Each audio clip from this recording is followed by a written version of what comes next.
Prolog.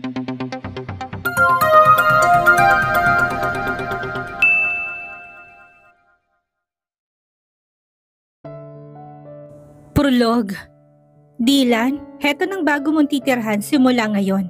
Nakangiting sabi sa kanya ni Tita Venus. Ay, mami na palang itatawag niya rito mula ngayon. Nasa harapan sila ngayon ng sobrang laking bahay. Manghang-mangha ang 7 taong gulang na si Dylan. Hindi siya makapaniwala. Titira na siya sa ganong kalaking bahay? Palasyo ba yun? Totoo nga ang sabi sa bahay ampunan. Mayaman ang umampon sa kanya. O halika na anak, nakangiting sabi ni Tito Angelo, asawa ni Mommy Venus. Tawagin niya na daw itong daddy, sabi nito kanina. Pumasok na tayo at ipapakita namin sa'yo magiging kwarto mo. Mabilis na tumango ang batang si Dylan na tumawak sa kami ng bago niyang tatay. Pumasok sila sa loob ng malaking gate at napasinghap si Dylan. Nang pagpasok nila ay makakita siya ng malaking swimming pool at isang bike sa malaki ring garden. Pwede kang magtampisaw sa swimming pool, anak, kahit anong oras mo gustuhin. Wika ni Mommy Venus. Pwede rin po ako maglaro ng bike? Inosenteng tanong niya. Oo naman, para sa talaga yun. Mas tumapad pang ngiti niya. Sa kanya daw ang bike, hindi niya na kailangan makipaghiraman sa maraming bata sa bahay ampunan para makapaglaro sa nag-iisang bike na meron doon. May sarili na siya. Sabi ni Mother Superior, mahilig ka daw magbisikleta. Kaya binili ka namin ng bike. Nagustuhan mo ba? Tanong pa ni Daddy Angelo sa kanya. Opo, gustong gusto ko po. Masayang sabi ni Dylan. Gusto ko na nga po maglaro eh. Sige, sasamahan kita mamaya. Pero gusto muna namin ni Mommy Venus mo na ipakita sa'yo magiging kwarto mo. Ani pa ng Daddy Angelo. May sarili po akong kwarto? Nanlaki ang mga mata niya. Wow! Siyempre anak, isa ka ng Anderson Guevara ngayon.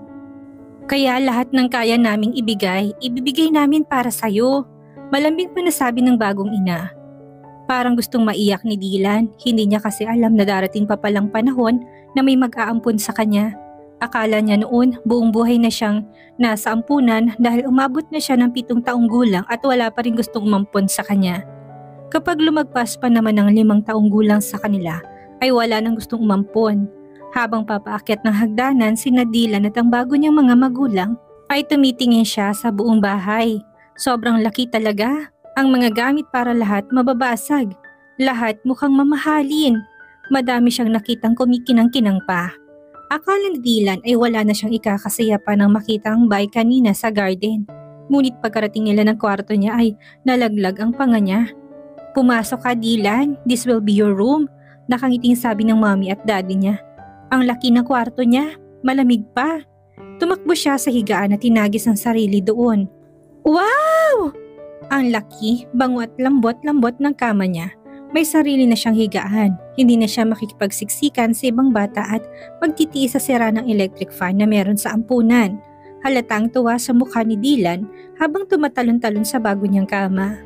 Natutuwa rin ang mag-asawang Guevara dahil sa nakikitang kasiyahan sa kanya. At ang mas nagpatalon sa puso ni Dylan ay nang makita niya sobrang daming palalaking laruan sa gilid ng kwarto. Hindi niya na napigilan ang sarili na lapitan ng mga yon. Robots, toy cars, basketball. Ang dami niyang laruan. Masaya ka ba Dylan? Tanong ni Mommy Venus. Sana tamang mga binili naming laruan para sa'yo. Nahirapan kaming pumili kaya binili na lang namin lahat. Natatawa pang sabi ni Daddy Angelo. Lumapit si Dylan sa mga ito at niyakap ang mga to. Maraming salamat po. Maraming salamat po na inampun niyo ko. Promise ko po sa inyo na magiging mabuting anak po ako. Hindi po ako magiging makulit. Mag-aaral po ako ng mabuti. Pangako ni Dylan sa dalawa. Hindi ito alam kung gaano siya kasaya na sa wakas may umampun din sa kanya. May mag-asawang gusto pala siyang maging anak. Daddy Angelo patted his head. Alam namin na magiging mabuti kang anak Dylan at magiging mabuting parents din kami sa'yo. Niyakap siya ng mahigpit ni Mommy Venus at inalikan sa pisngi. We're happy to have you Dylan. Mula ngayon hindi na Dylan ang pangalan mo ha? Ikaw na si Dylan Javier Anderson Guevara. Tumango si Dylan, pati ang pangalan niya ay pangmayaman na rin. Magpapakabait talaga siya sa mga ito. Hindi niya dudungisan ang bagong pangalan na ibinigay ng mga ito sa kanya. Kahit pala iniwan siya ng totoo niyang mga magulang, sa ampunan ng baby pa lang siya, hindi pala magiging tuloy-tuloy na malungkot ang buhay niya. Dahil ngayon, may Mommy Venus at Daddy Angelo na siya. Lumipas sa mga araw at natuto si Dylan kung paano manamit ng maayos. Asikasong-asikaso siya ng Mommy Venus niya tuwing nasa trabaho si Daddy Angelo. Kapag naman umuwi ang bagong amay, nakipaglaro ito sa kanya. Dumating ang araw na pinakilala si Dylan sa malaking pamilya ng Mommy Venus niya. Magiging kamag-anak na raw niya ang nakikita niyang mga tao sa sala nila ngayon. Naku, ang gwapong bata naman ito, sabi ni Tita Ria. Asawa daw ito ng kapatid ng mommy niya. Marahang kinurot pa nito ang kanang pisngi niya. Ngumiti siya. Maraming salamat po, Tita, she smiled back at napakagalang pa. Bumaling ito sa mommy niya na hawak-hawak ang kamay niya. Hindi na ako magtataka kung bakit siyang kinuha niyo. Dylan is really a good boy. Kaya love na love ko tong anak ko na to. Masayang sabi ng mommy niya habang nakatingin sa kanya. Ang mabuti pa, ipakilala mo na rin siya sa magiging pinsan niya. Oo nga pala. Dylan, pumunta ka na muna sa garden anak. Nandun na magiging pinsan mo. Mga kaidaran mo sila at lahat lalaki kaya naman sigurado kung magkakasundo kayo. Utos sa kanya ng ina, pagkatapos mo silang makilala mamaya, singit ni Tita Ria, ipapakilala ko rin ng bunso mong pinsan, ang anak ko. Baby pa kasi siya at natutulog pa kaya pagkagising na lang niya mamaya. Tumango si Dylan. Sige po, magalang na sabi niya saka lumabas ng garden nila. Pagdating niya doon ay may mga batang lalaki naglalaro ng habulan ang nakita niya. May iba naman naglalaro ng basketball sa mini court na tinayo ng Daddy Angelo niya para sa kanya. Ang daya-daya mo naman, Reynald. Hindi mo naman na-shoot eh. Na-shoot ko, hindi mo lang nakita, Charlie. Oy, taya na si Ram. Taya na si Ram. Hindi ako Gideon. Si River kaya una mong nahawakan sa likod. Hindi niya ako natag. Maingay kayong lahat, pwedeng tumahimik kayo?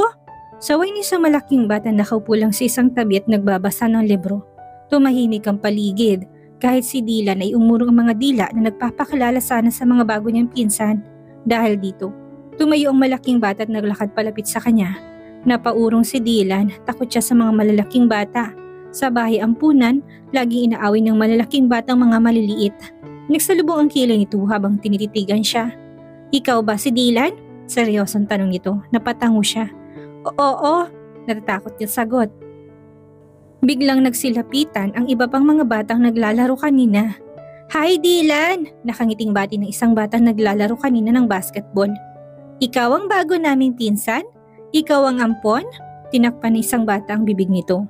Ikaw ang bagong anak ni Tita Venus? Patuloy nito sa tanong, tumango siya. Hello bagong pinsan, mabait na bati ng isa pang bata. Ako si Reynald, magkakapatid ng mga mommy natin kaya tayo magpipinsan. Ako si Charlie, pagpapahalala naman ng batang tinakpan kanina ang bibig. Nakangiti pa rin ito, mukhang masiyahin. Halika, laro tayo. I'm Ram, sabi naman ng isa. At siya si River, kapatid ko. Turo nito sa isang bata na tahimik na nakatingin lang sa kanya. Hay, yun si Kuya Gideon. Turo pa ulit ito sa isa pang bata sa tabi ni River. Kumaway si Gideon sa kanya. It's nice to meet you all, aniya. Turo sa kanya ni Daddy Angelo na sabihin yon kapag may mga bago siyang kakilala. Napadakong tingin ni Dylan sa malaking bata. Siguro mas matanda ito sa kanilang lahat ng 3 o 4 na taon. Umalukip-kip ito at parang kinikilati siya. Ay, siya pala si Kuya Ibarra. Kuya Barry na lang tawag natin sa kanya. Sabi ni Charlie sabay turo sa malaking bata. Siyang pinakapanganin nating pinsan. Mukha lagi siyang galit pero hindi. Tinignan ito ng masama ni Kuya Barry. Tumawa lang si Charlie. Hello Kuya Barry, bati ni Dylan dito. Kuya pala to, dapat hindi siya matakot. Mukha namang mabait ang lahat ng ito. Dylan, biglang tawag nito sa pangalan niya. Po, may isa kaming kondisyon para tanggapin ka namin ng buo bilang pinsan. Seryosong sabi nito. Ha? Meron tayong, sabi sana ni Charlie kung hindi lang tinakpan ni Ram ang bibig nito. Tumingin si Reynald kay Kuya Barry. Pagkatapos ay bumaling sa kanya. Tanggap ka naman namin Dylan pero may isa kaming gusto pang ipangako hanggang sa lumaki tayo. Ano yun? Nagtatakang tanong niya. Sumunod kayo sa akin. Utos ni Kuya Barry pumasok ito sa loob ng bahay. Sumunod naman silang lahat dito. Huwag kayong gagawa ng ingay. Babala pa sa kanila ni Kuya Barry. Saan tayo pupunta? Tanong niya kay Ram. Kay Agatha. Agatha? Sino yun? Bunso nating pinsan. Kapapanganak niya pa lang 7 months ago. Sagot naman ni Gideon. Baby pa lang siya? Oo, nakangiting sagot ni Charlie. Pumalakpak pa ito. Siya ang una nating girl cousin. Sabi nila mama, baka siya lang ang magiging only girl cousin natin. Tumango si Dylan. Siya ba yung anak ni Tita Rhea? Tama. Yung daddy niya, kapatid ng mga mommy natin. Pagdating nila sa kwarto na para sa mga bisita ay tumahimik na silang lahat. Dahan-dahang binuksan ni Kuya Barry ang pinto. Pagkapasok nila ay may isang natutulog na baby sa ibabaw ng kama. Lumapit sila doon at pinalibutan ng baby sa kama. Ang cute-cute ni Agatha. Mana sa atin? Shh! Saway ni Kuya Barry nang gumalaw si Agatha. Huwag kayong maingay, baka magising. Baka mapagalitan tayo kapag nakitang nandito tayo, sabi niya. Bakit ba tayo nandito? Dylan, mula nang pinanganak si Agatha, may naging promise kaming lahat, sabi ni Reynald sa mahinang tinig. Promise? Anong promise? Wala kasing kapatid na lalaki si baby Agatha, only girl lang siya. Kahit sa buong Anderson, siya lang ang pinsan nating babae. Kaya naman, promise as Dylan na bilang pinakabagong Anderson. Pagpapatuloy ni Kuya Barry, sinasabi ni Ram, You'll protect Agatha. Tutulungan mo kami to protect Agatha. Hanggang sa paglaki natin, tayong lahat ang magiging big brothers niya. Tinignan ni Dylan ang lahat na magiging pinsan niya. Lahat ng mga yun ay nakangiti habang tinignan si baby Agatha. Pero si Kuya Barry sa kanya nakatingin, hinihintay ang magiging sagot niya. Umiwas siya ng tingin dito. Natatakot pa rin siya rito. Tumingin na lang siya sa natutulog na baby. Grabe, love na love ito ng mga pinsan niya. Kailangan pang mangakong poprotektahan ito hanggang sa paglaki. Ganun bang ginagawa ng mga kuya? Biglang kumilos si Agatha, tila nagigising.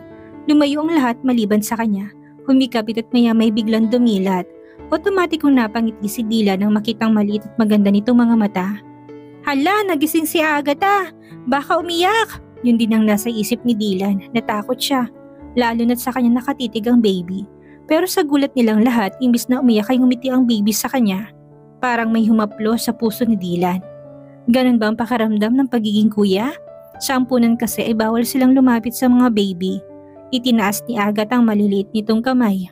Tila inaabot siya. Ngumiti si Dylan at hinawakan ang kamay nito. Agatha giggled. Gusto kanya maging kuya, Dylan, sabi ni Charlie. Papayag ako, sagot niya na. Magpapromise din ako kasama niyo. So, well protect Agatha? Hanggang sa paglaki natin? Tumango si Dylan habang nilalaro-laro si Agatha. Promise ko yan, poprotektahan natin siya. Sa unang pagkakataon ay ngumiti si Kuya Barrett, nilapitan siya. Tinapik-tapik pa siya sa balikat. Welcome sa Anderson family, Dylan. Tumawa ulit si Agatha habang hawak-hawak ang isang daliri niya. Welcome din siya nito. Hindi alam ni Dylan na dahil sa pangakong yun ay makikilala niyang babaeng mamahalin niya habang buhay. 25 years later. Napasubsob si Lana sa bar table kung saan siya umiinom mag-isa. She can feel that she's already drunk but she can't stop herself from drinking. Gusto niya uminom hanggang sa mamanhid ang buong pakaramdam niya. Gusto niyang magmanhid ang lahat ng nararamdaman niya hanggang sa makalimutan niya na ang sakit sa puso niya. Kahit pala paulit-ulit niyang sabihin sa sarili na tanggap niya na ang katotohanang kasal na si Reeve sa iba. Hindi niya pa rin talaga kaya. She cannot be with her first love anymore. Wala na lahat ng pag-asa na maibalik pang meron sila ni Reeve noon. Kasalanan mo naman, Lana. Kasalanan mo. Paninisi niya pa sa sarili. Malay niya ba kasi? Malay niya bang makakaligtas pa siya sa dati niyang sakit? Malay niya bang gagaling pa pala siya? Malay niya bang may pag-asa pa siyang mabuhay? Kung alam lang niya lahat ng iyon, edi sana hindi niya tinaboy si Reeve noon. Hindi sana niya ito nasaktan. Hindi sana mawawalang pag-ibig nito sa kanya. Nangihinang inabot ni Lana ang baso niya ng vodka at uminom muli doon. Kahit pala ipilit niya sa sarili na makontento na lang dahil natagpuan naman niya ang totoong pamilya niya noon. Hindi pa rin. Kulang pa rin talaga, hindi na sa kanya si Reeve. Kasal nito sa isang mabuting taong tinulungan pa sila ng kapatid niya si Prince para maayos ang gusot nila kay Reeve. You're so stupid, Lana. Bulong niya sa sarili. Stupid! Maayos na nga sila ni Reeve. Hindi nito galit dahil alam nito at naiintindihan na nito ang lahat ng pinagdadaanan niya noon. Nagkalinawan na rin sila pagkatapos ng 12 taon. Humingi na ito ng closure para sa ikakatahimik nito at para sa kapakanan ng asawa nitong si Agatha. And you acted like you're fine with it, kastigo niya sa sarili. Mukha na siguro siyang baliw sa kakausap sa sarili. Pero totoong nasasaktan siya. Gusto niyang maging masaya dahil masaya na si Riv sa asawa nito pero hindi eh. Masakit pa rin para sa kanya yun. Napalagok ulit siya ng alak. Hindi siya iiyak. Ayaw niya nang umiyak pa. Siguro kailangan niya na talagang mag-move on. Sumakit na ng tuluyan ang ulo ni Lana nang tumunog na malakas ang musika sa loob ng bar. Nag-uumpisa na ang gabi. Para sa mga tao doon, napasubsob na naman siya sa bar counter. Napaungol siya sa sakit ng ulo. Kailangan niya nang umuwi o kaya'y magpasundo siguro sa kapatid niya si Prince. Hindi niya kakayanin pang magmaneho, ngunit parang ayaw niya pa talaga. Gusto niya magpatuloy na uminom hanggang sa makalimutan niya si Riv. Napabuntong hininga siya at saka sinubukang tumayo. Pero umikot ng mabilis ang paningin niya.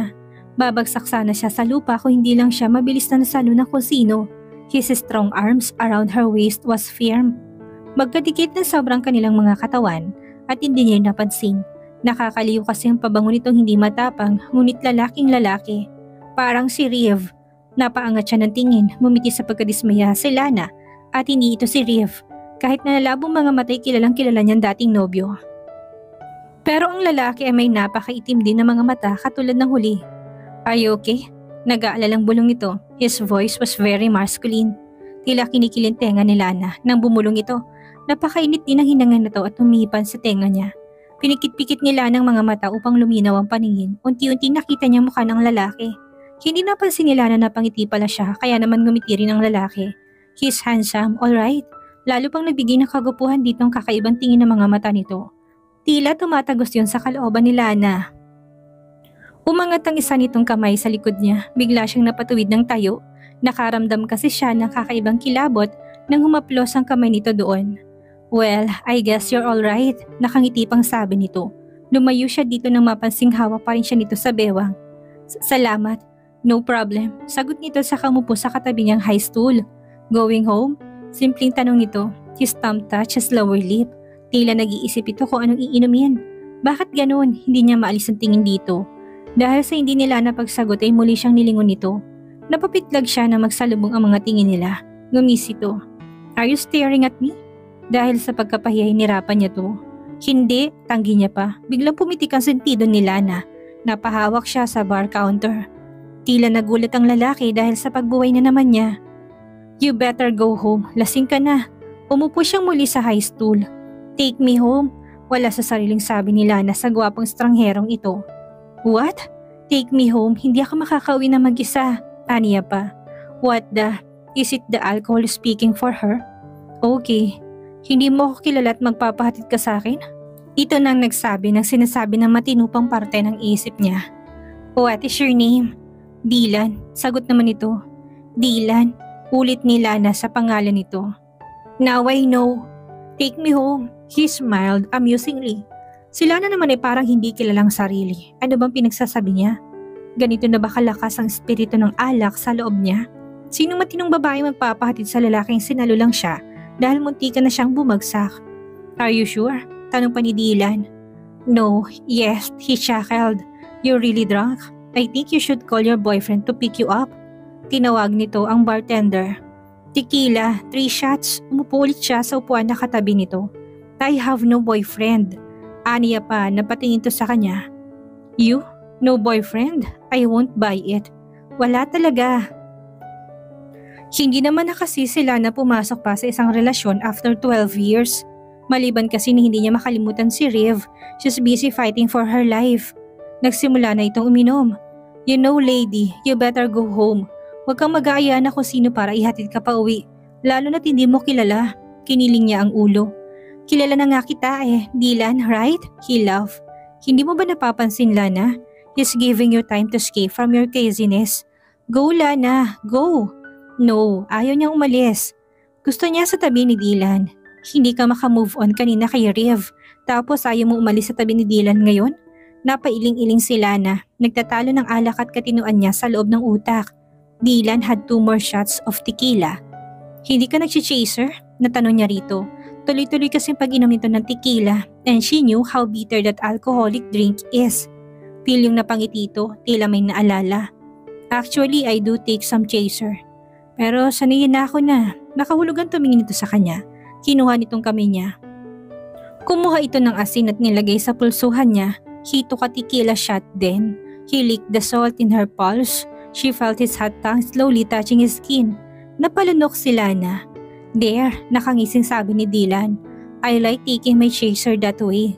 Lana bit her lower lip. May naramdaman siyang kakaibang paggapang ng init sa sinabi nitong yon. Imbis na tumakbo si Lana dahil sa binabadyan ng mga tingin nito, she stayed. Dylan, napalingon ulit ito sa kanya. Iuwi mo ko. Nawala mang pilyong ngiti ni Dylan, naging seryoso niya. He rubbed again his finger on his lips. I'm not going to take you home, honey. Seryosong sabi nito. Dahil sa ibang bahay kita iuwi sa oras na lumabas tayo dito. Makahulugang dagdag pa ni Dylan. Ran, Lana, lasing ka lang. Pagsisisihan mo bukas kapag sumama ka sa kanya ngayong gabi. Then what? Matapang pa ni Lana na tanong dito. Hindi pinapansin ang warning voices sa ulo niya. Imbis na matakot sa sinabi nito ay mas gusto niya pang sumama kay Dylan. Siguro matutulungan siya nitong kalimutan si Riv. Kahit sa gabing lang na yun, no Lana, huwag kang sasama sa kanya. Tumayo ito't mas lumapit sa kanya. He lowered his face to hers. Bumilis ng tibok ng puso ng dalaga. Tumutok ang mga maitim nitong mata sa kanya. I'll drive you crazy all night, honey. Gumapang ang mga kamay nito sa bewang niya pababa. Napalunok si Lana. May kung anong init siyang naramdaman sa dibdib pababa. Now lady, do you still want me to take you home? Lana, lumayo ka sa kanya. Hindi ka ganong klaseng babae. But Lana playfully smiled. Take me, Dylan, nangakit na sabi ni Lana dito. Mapungay ang mga mata. Take me home. At dito na po nagtatapos ang unang kabanata ng ating kwento at sana'y muli niyo po akong samahan sa mga susunod pang kabanata. Maraming salamat po at ingat po tayong lahat.